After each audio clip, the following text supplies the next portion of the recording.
Hello, I'm Chris Slisher, and welcome to Turning of the Wheel, an intelligent, lively discussion about astrology, art, and spiritual adventure. Timing is everything, and as the great wheel turns, we are best prepared when we are best informed. Join me as I explore concepts that allow us to broaden our view of the world. You'll hear interesting topics, meet fascinating guests, and discover who you really are. Using the time-tested practices of astrology, you'll learn how to accept change as the great wheel of life turns. Astrology, art, and spiritual adventure on Turning of the Wheel TV with Chris Slisher. Hello and welcome to Turning of the Wheel. This is a show about astrology, art, and spiritual adventure, and today we're going to go further in our exploration of the planets. The planets are those that are behind me here, and today we've gone through all the planets except for the planet of Pluto. And I'll be talking to you about the planet of Pluto today. Many people did not think of Pluto as a planet until recently, and it's always been considered to be a dwarf planet or not of consequence, but astrologically, when we think of the planet Pluto, we think of it in very positive terms, and we also think of it in very momentous and powerful terms. This is not a planet to cast aside lightly. And as you know, that when we talk about the planets, we're not talking about the physical, concrete ball of meteor atmospheric stuff that's floating around in the atmosphere. We're talking about the archetypal, symbolic representation of what the planet represents. And the reason we use that as a term is because the planets, we're not getting sort of beams of energy from the planet. We're getting the influence of the planet as it goes through time. And as we know, and I've spoken to you in the past, is that time is a helios. So time continues to go around and around and around, but as it goes around, it's like a corkscrew. It's further down the road. And so what we see as we look back over history, we see different planets having an influence for generations and for periods of time, but as that moves forward, the time changes and the scenes change. Anybody who's a student of history will look back and you've heard that famous phrase, history repeats itself. Well, it does actually. What happens, though, is that a similar type of event will occur just down the road further in a different time and place, because time is always moving, it never stops. We can never recreate time. It's always moving. I had a guest on beforehand. If you're not familiar, check out my website, turningofthewheel.com. You can see my radio and television shows there, and you can look at the ones that we did about time, and you'll get a better understanding of what I was talking about. So the planets represent sort of, I've used this analogy in the past, if we think of astrology as a play, the planets are the actors. The signs, which we'll be getting into in the next several weeks, are the costumes that we wear, and the houses are the scene settings. So today we're going to be talking about Pluto, and Pluto is that planet that's way out there and is the furthest planet from the Earth of our contemporary solar system, which we now encompass. There's many branches of astrology that don't go that far, but the astrology that I'm talking about does go that far. And the reason I think that people don't consider it to be important, especially the Hellenistic astrologers, they only go out as far as Saturn right there, because those are considered to be the personal planets. And they have a sense of greater impact when it comes to defining the character of the individual. Pluto, Uranus, Neptune, and Pluto are more generational because they move so slowly. Pluto takes 248 years to go around, and it's in an ellipse. So there's times when it's going around and it's closer than long, and its period of travel are longer, and sometimes it's shorter.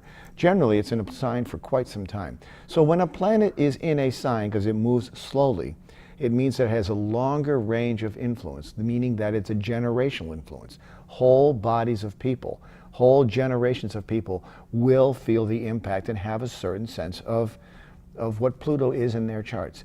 Everybody who's born in my age, my group, I'm the aged baby boomer, everybody has Pluto in Leo. That's our frame of reference. So Pluto in Leo is what we were imbued with when we were born. That's the characteristic of our generation, which is fairly accurate. We're a very sort of creative, kind of rebellious kind of generation, very much of a difference from our parents' generations of World War II, sort of the famous generation everybody talks about. But the generation that came out of the baby boom generation was a very much of a rebellious kind of an influence, and we see that represented by the planet Pluto as one of our carrying things. Now, all planets have two dualistic characteristics, and I mean this in a very broad stretch of the word two, and duality. Because everything in astrology, just as in human beings, all things are based on dualities. We are a mirror of a constant influx of vibrations and change between a one kind of opportunity or one kind of energy or influence or attribute and another. Without the two together, you don't have them. So they have to have one without the other. You can't have a wave, a crest of a wave, without a trough. You can't have a trough of a wave without a crest. They are mutually supportive of each other, and that is the way astrology is. It is a dualistic study. So every sign that we talk about is going to have positive aspects, and it's going to have negative aspects. And the same is true for the planets. Now, Pluto was discovered in 1930, and it took quite some time for that to come about. But when you think about the relevance of that, because Pluto represents, well, literally plutonium. And at that point in time, mankind had first discovered the use of the atomic bomb. There's no small coincidence why Pluto and plutonium and the atomic bomb all came into fruition at the exact same time.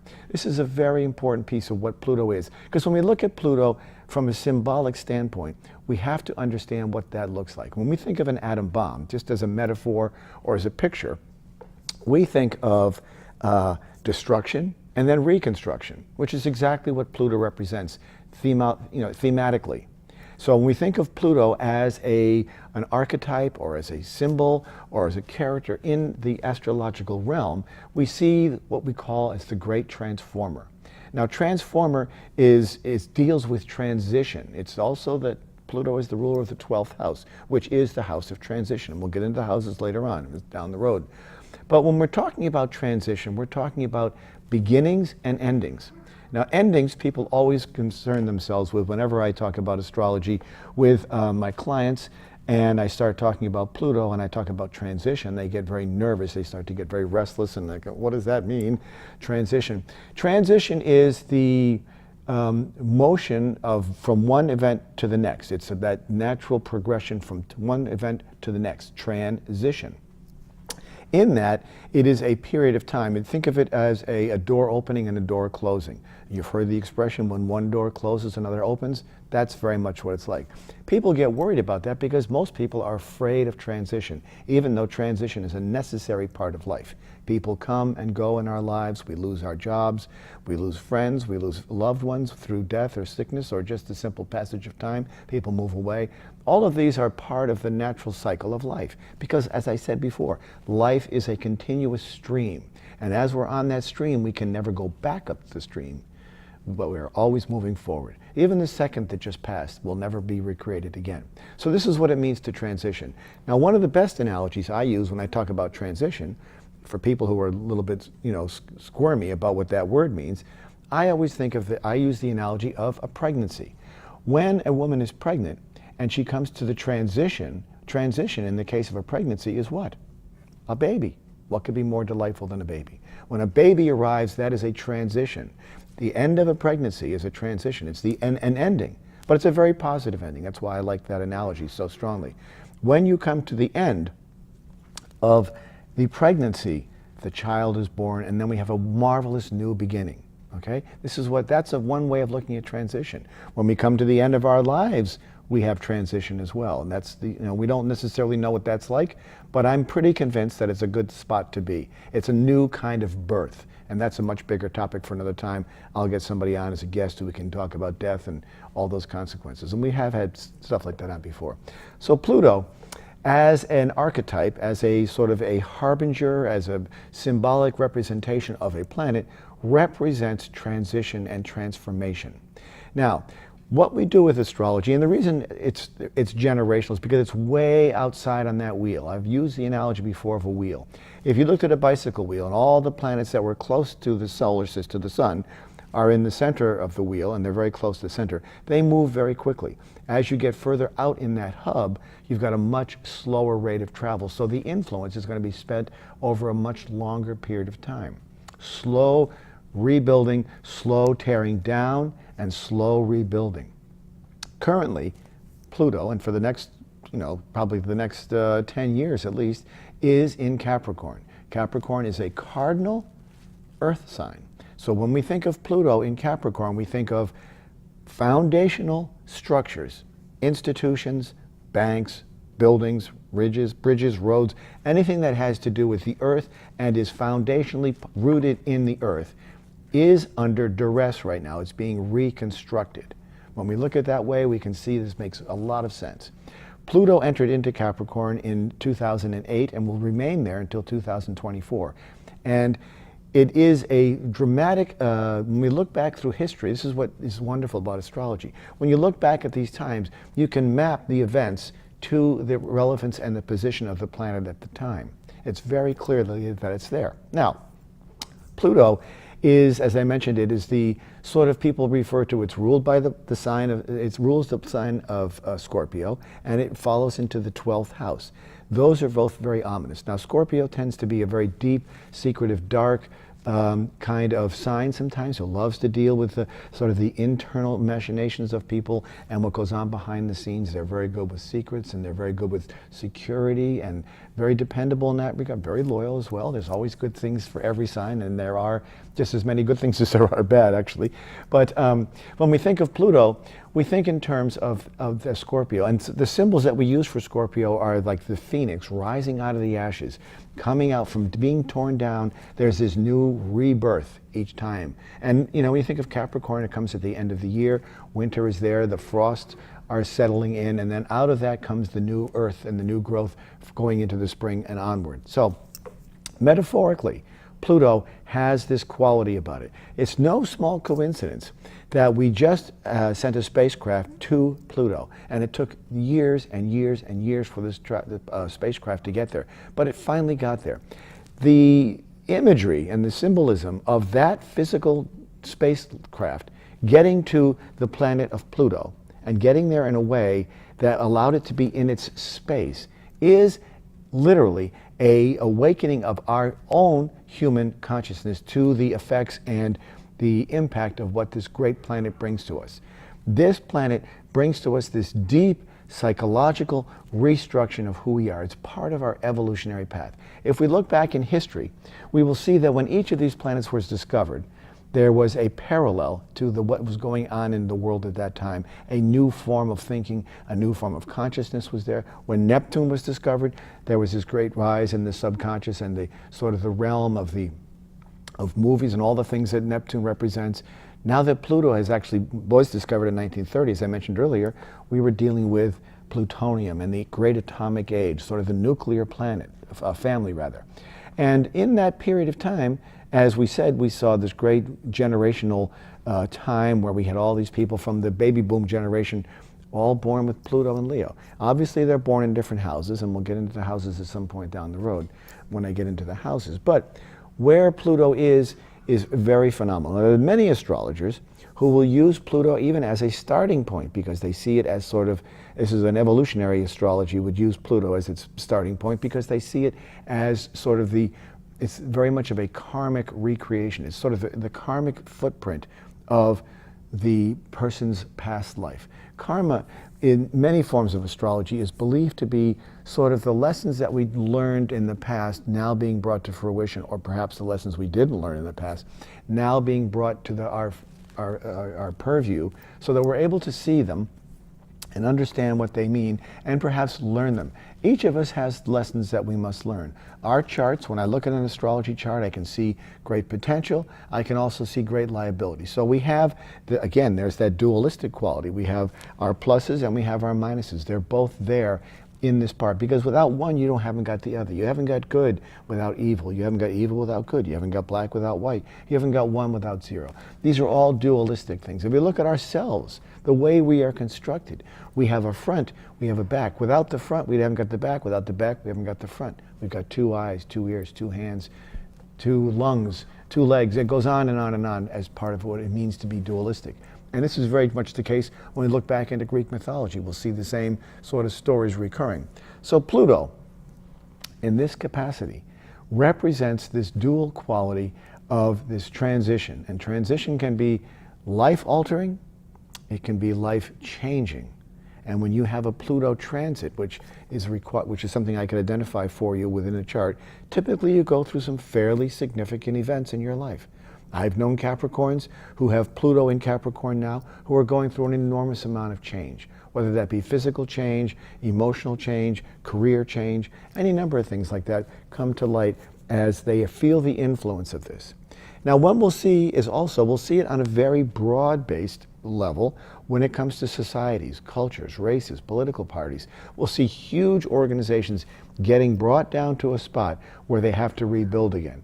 And rather than keep this into educational, I want this to be sort of not tied to the times, but we're seeing it in our lives today. We're seeing, and we have over the last several years, seen major structures brought down only to be rebuilt. We've seen it with regard to large political organizations. We've seen it with regard to large financial institutions. We've seen it with regard to large religious organizations being redefined and sort of pulled away. And the reason that Pluto is very effective in this regard is that it holds no prisoners. You can't escape from the influence of this. Now, this is not to impart any fear in anybody, because change can be one of the best things anybody goes through. There's this ability to revamp yourself, reinvent yourself, even if it means having to do something dramatically different. Even if it means having to change. The change brought your way by the influence and placement of Pluto in your horoscope chart is huge and very, very important and valid for who you are as an individual. It's where you learn your lessons. It's where you need to put your energy. When I see that on an astrology chart, which is the map of the individual, when I see that and I know where that is in the placement and how it is impacted by other planets in the chart, because it's all about the conversation and the relationship of planets to planets. When I see that, I can tell exactly what sort of things to prepare one for, where you should be putting your emphasis. If you've got Pluto in your second house, you want to be focused on your money and what's that going to look like. You may also have a very difficult time with money, for example. Pluto in your 11th house may mean that your time and effort is meant to be part of a larger group. Your contribution to that group needs to be amped up, put into focus. And the thing is that if you don't respect it and pay attention to it and understand the symbolic and metaphorical attributes of Pluto, then you'll actually be forced to pay the consequences of it, because it will come to your consciousness in some manner. The evidence is clearly there. Now, when I spoke earlier about evolutionary astrology, they use it because they see it as a beginning of the individual's certain sense of purpose. Astrology is a time-based construct that brings us into a place and time cast by an array of planets at certain places in the houses that imbue an individual with distinct assets and liabilities. When they are easily identifiable and you can relate to them and you operate according to them, your life begins to fall in place. That's not to say you're not going to have challenges, you're not going to have difficulties, of course you will. But as you work through there, you will find that these were all things that were meant to happen. And sometimes it isn't until you gain the luxury of history and that look backwards that you're able to see that, yes, even though times were difficult you had to go through, they were there getting you to a certain place in time where you were able to learn this lesson. Now, Pluto, as I said, is the planet of transition. It is the harbinger of the past. It's seen as the great karmic planet, meaning that it is where your effort should be placed in your life today. It's a very key component of where your life should be, where your effort should be placed. And when you respond to that, you will find that things begin to happen when you work with them. What you want to do is you want to work with your planetary composite map, your owner's manual, to get the greatest effort for what you're trying to do and what you're trying to accomplish in your life. It's very key and it's very, very accurate. This is the most important thing about astrology. It's accurate. It is like an early form of psychology. This was the first form of psychology. Many astrologers who I've had on my show have made mention of this. This is so obvious. So when you think of it in terms of that, we have to think about what does that look like? So this is a casting of a set of planets at a point in time. Being locked in that point in time means that we have the influences. Now Pluto, as I mentioned, is ominous. It is long-term. It's a very slow-moving planet. It's in Capricorn now from 2008 until 2024. And it's vital that you understand. If you want to understand more, the best thing to do is contact me for reading. There's my website in the front of the screen there. Contact me and email me, and I can give you some very interesting insights as to how this works in your particular chart. Before I do that, I want to go through the actual houses with Pluto in those houses, because this is a critical piece of where they are. And when you know where this is in your life, you'll know where the action is. Now, Pluto If it's in your first house, it means that you more than likely have Capricorn rising, meaning that you're going through a great deal of transition. And I know people who have a Capricorn rising who have gone through very difficult things only to be saved. Like one person I know recently had open heart surgery. But the reason she had open heart surgery was because her father had died of a heart attack years ago, 35 years ago. Well, now the advancement of modern medicine got her to a point where they were able to accommodate this, and she was able to respond accordingly, have the operation done, and is now on the mend and is very successful. But that is no small event. Having open heart surgery is not a walk in the park. It's not like getting a cavity filled. It's a major operation, and your life is being rebuilt there. It's almost like a resettling of the clock. This is not always the case for people, but sometimes marriages fall apart, sometimes people lose their jobs. All of these things are brought to as attention things that bring you to a place where you are brought to light and you see this having to be the case when Pluto transits that area. So if you have Pluto in the first house, it's likely you're forming a new sort of personality of sorts. Pluto in the second house is where we find a reordering of your finances and your money and your long-term money. This is a situation where you'd have to be very cognizant of how money was used in your life, and you may very well experience problems with money. Now, knowing that may be a relief, because if you're having trouble with money as a rule and it's part of your chart and it shows up in your second house, then you can say, wow, this is true. How do I work with this? How do I reinvent myself? How do I realign myself so that this becomes not a liability but an asset? This is why it's key to know, because you have the opportunity to change that. It can be very transformative, as I mentioned, right? That's the word, transform. When we see Pluto in the third house, that is the house of siblings. It's the house of, so any brothers and sisters. It's also the house of research. It's the house of writing. It's the house of communication. So perhaps you are a writer and you haven't had much success, or you've had some success, and all of that came crashing down only for you to have to rebuild it again. All things having to do with those areas that I mentioned are where you would see the reconstruction take place. Very key point. So keep that in mind. If you have Pluto in your fourth house, that's where you would find it tearing down your house. Your family would be where you'd find the greatest form of transformation. Marriages coming and going, breaking up, families moving many times, lots of transition there, but it would be for a purpose, to teach you something. Pluto in the fifth house, in your fifth house, would indicate a form of creativity that needed to be realigned. Maybe you were an artist and you were born an artist and you wanted to be a potter, and all of a sudden the pottery wasn't working for you. You'd have to change the way you did that, change the way you expressed yourself.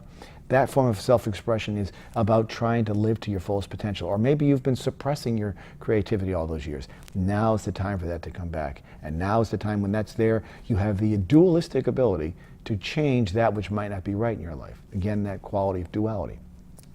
When we see Pluto in the sixth house is the house of health and well-being, and also your daily job. So perhaps if you've got Pluto there and you're there, but it's there by your natal chart, you would have difficulty perhaps with some form of health, or you may be able to resolve many health problems as a result, because it's a very key place. It may mean that you are cursed with a debilitating disease that you have to rise above, and that gives you the strength to rise above. It's there as a lesson teacher. This is the most important thing about Pluto.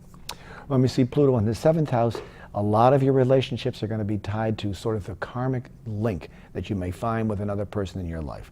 These are people who come into your life to teach you a lesson, sort of the kind of person who has a deep influence, becomes a karmic soulmate of sorts. They come in and they leave a deep imprint in your life, almost an irretrievable kind of imprint, irremovable kind of imprint that's there in your life. And then as you move forward, you realize that that person was there to get you to a spot. Sometimes people come into your life to get you to a certain spot. Pluto in the eighth house deals with spirituality. It also deals with death and regeneration. So this might be an area where you had an abundance of death in your life. Perhaps a lot of relatives or friends came and went, or you were able to cope with death, or you were unafraid of death. This was an area where you might have a very strong affinity for death, or understand it on a very deep, guttural level. You'd understand what that meant. So that's an interesting place to look at it. And a lot of this stuff I can give you more information on if you contact me, because a lot of the specifics do relate to you.